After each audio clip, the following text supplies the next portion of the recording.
Çılvan hati. Şeyden böyle bu sabah.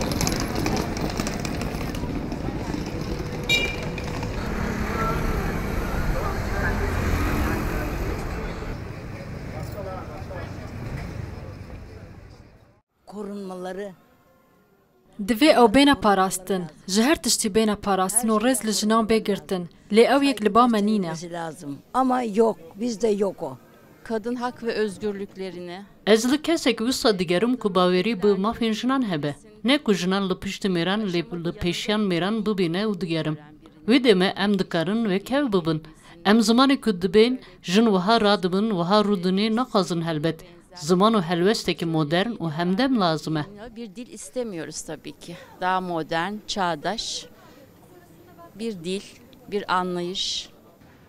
Eger nihawin wêneya her du berayan binerin, hûnê bibînin bêka kîjan ji bo jinan dahatûyekî erênî ye, kîjan jî dahatûyekî neyînî ye. Li xwe digire hûnê bibînin. Ez jî dengê xwe li gor wê yekê bikar bînim.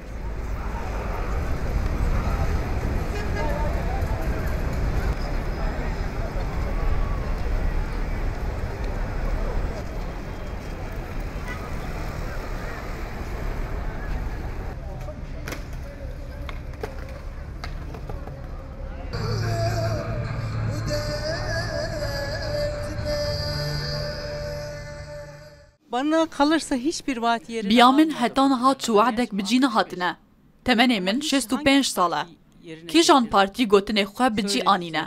Ez ji wan jî bawer nakim. û ji wek heviya jin û mêran jî bawer nakim. Yine de inanmıyorum.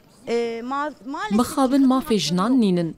Eger em divê hilbijartinê de zêdetir jinan weke parlamenter hilbijêrin, biya min em ê mafên mezintir bi dest bixin û hemû mafên heyî yê jinan jî biparêzin. Haklarını da koruyabiliriz. Evet, kriterlerim Pîvana min a yekem ne jinin. Pêşeroja Tirkiyeyê ji bo Tirkiye kî biryarên baş bide, duwarê perwerde, tenduristî û dadweriyê de kî biryarên baştir bide em ê dengê xwe bidin wan.